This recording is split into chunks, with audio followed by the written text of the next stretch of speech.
Bismillahirrahmanirrahim. Assalamualaikum warahmatullahi wabarakatuh. Alhamdulillahirrabbilalamin. Wabihi nasta'in wa ala umuri dunya waddin. Wassalatu wassalamu ala asrafil anbiya'i wal mursalin wa ala alihi wa sahbihi ajma'in, amma ba'd. Yang terhormat Ibu Siti Maria Munjiat selaku dosen perencanaan dan strategi pembelajaran PAI. Perkenalkan, nama saya Elsa Amelia dari kelas PAIA semester 4. Di video kali ini saya akan membuat penjelasan tentang dua metode.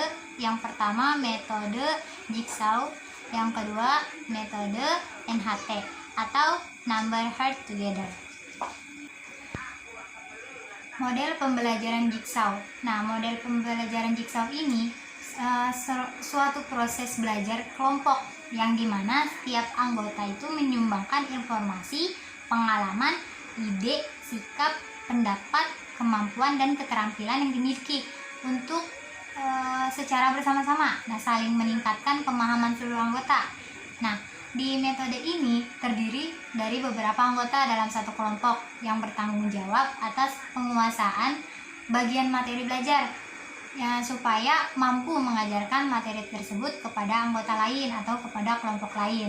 Nah, penerapan metode Jigsaw-nya, misal guru itu membentuk beberapa kelompok, misalnya dihitung dari kelompok dinamakan 1, 2, dan 3. Nah, setelah dibentuk kelompok 1, 2, dan 3 ini, guru itu membagi kelompok lagi. Jadi nanti tuh misalnya satu kelompoknya itu nomor 1 semua. Nah, nomor 1 semua ini kebagian tentang misal materi pengertian dari metode Jigsaw. Nah, yang kedua ini dalam 3 kelompok itu kan yang angka 2 semua. Nah, itu kebagian fungsi, misal fungsinya. Nah, yang ketiga itu misalnya tentang macam-macam. Nah, jadi setelah di 1, 2, dan 3 ini memecahkan materi tersebut, setelah sudah tahu materi tersebut, nah di 1, 2, dan 3 ini tuh ngumpul lagi ke kelompok 1, 2, dan 3.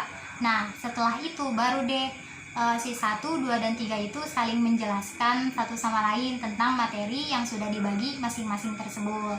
Nah, jadi materinya seperti itu. Nah, lalu di metode Jigsaw ini ada kelebihan. Nah, kelebihannya itu di metode ini tuh dapat melibatkan seluruh peserta didik dalam belajar, terus sekaligus tuh dapat mengajarkan kepada orang lain. Jadi tuh peserta didiknya itu tuh nggak buat diri sendiri tahu metode ininya. Misalkan nih ya, ada 3 kelompok tersebut tuh. Jadi tuh dia tuh bukan tahu hanya untuk dia sendiri, tapi juga tahu dan untuk menjelaskan kepada anggota lainnya. Metode yang kedua itu metode Number Heart Together atau metode NHT.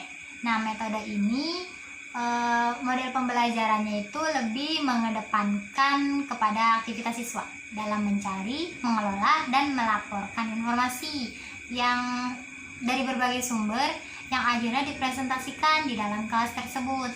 Nah, di metode ini ada beberapa langkah. Nah, langkah yang pertama itu persiapan. Jadi tuh di persiapan ini guru itu mempersiapkan SP atau skenario pembelajaran dan LKS, lembar kerja siswa.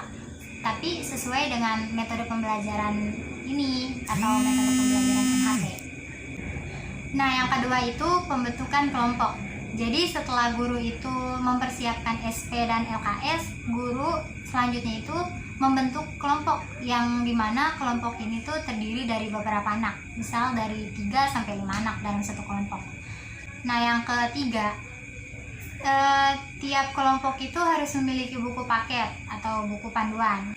Nah, yang keempat itu diskusi masalah. Jadi setelah guru itu membuat SP persiapan dan LKS, terus setelah dibagi kelompok juga dan siswa pun memiliki LKS. Jadi tuh setelah dibentuknya kelompok itu siswa itu harus berdiskusi apa sih masalah yang ada di dalam LKS tersebut. Nah, jadi tuh dari kelompok itu siswa itu berpikir bersama untuk menggambarkan dan meyakinkan bahwa setiap orang itu mengetahui jawaban yang ada di LKS tersebut. dari pertanyaan telah ada di dalam LKS tersebut. Nah, langkah yang kelima itu memanggil nomor anggota atau pemberian jawaban. Nah, jadi guru ini menyebutkan satu nomor dan para siswa setiap kelompok dengan nomor yang sama. Terus setelah dipanggil itu, murid itu harus mengangkat tangan dan menyiapkan jawaban kepada siswa di kelas tersebut. Terus langkah yang keenam itu memberikan kesimpulan. Nah, setelah diskusi tersebut dan mengetahui jawabannya, lalu guru bersama siswanya itu memberikan kesimpulan dari akhir jawaban tersebut. Nah, jadi semua pertanyaan itu pasti berhubungan dengan materi yang disajikan. Nah, model NHT ini juga memiliki kelebihan, yaitu meningkatkan prestasi belajar siswa, terus mampu juga untuk memperdalam pemahaman siswa, terus menyenangkan siswa dalam belajar karena dalam kelompok, terus dapat mengembangkan sikap positif siswa, terus dapat mengembangkan sikap kepemimpinan siswa, terus mengembangkan rasa ingin tahu juga tuh terhadap siswa tersebut. Terus dapat juga meningkatkan rasa percaya diri siswa, terus mengembangkan rasa saling memiliki itu. Jadi karena kelompok, jadi tuh kayak saling mengeratkan. Terus dapat juga mengembangkan keterampilan untuk masa depan. Sekian dari saya. Mohon maaf karena penjelasannya kurang mendetail atau masih belum jelas. Wabillahi taufiq wal hidayah. Wassalamualaikum warahmatullahi wabarakatuh.